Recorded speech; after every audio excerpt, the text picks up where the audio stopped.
เขาข้ามไปส่งคันเนาะหาเงินใน Facebook ในคันเนาะดอกไล่หาเงินใน Facebook ในคันเนาะอันตั้งสุดเลยอ้างในคันเนาะเอามากดดีนาหังโอ้คนนั่งคันนะเดี๋ยวต่างไม่ลุกมันคันนะกดเข้ากับครับกดเข้าขอย่าเนี่ยมันมีจีข่าวอันที่เขาลงใส่ไว้ในคันเนาะแล้วก็กดเข้ากับแทงกั้มในคันเนาะ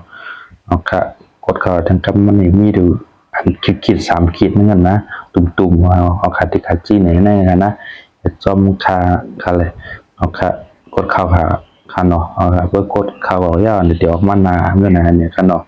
มันมีว่าเปิดหมุดมืออาชีพในคันเนาะเอาค่ะตั้งแท้เลยว่ามันมีว่าเปิดหมุดมืออาชีพในคันเนาะเขาก็เต็มเหมือนกันคณะอีกค่ะเขาได้ว่าเปิดเพราะว่าเปิดหมุดมืออาชีพแล้วก็เขาก็ปิดขึ้นเพราะปิดย่อนะครับไม่สามารถเปิดไรขึ้นคณะเอาค่ะอันนั้นก็แทงโยงคันเนาะเพราะเขาปิดย่อไหนห้อม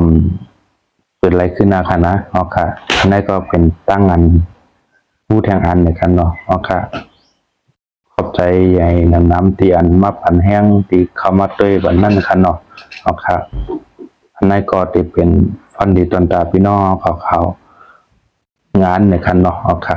กันต่อให้กดนั่งนำให้ผู้ก็ไล่กดแชร์วันในคันเนาะเอาค่ะอันนั้นก็ตั้งสุดเฮาโหลเลยมาเฮ็ดเปิดหมุดมืออาชีพในคันเนาะเอาค่ะอันนั้นก็แทงโยงคันนะ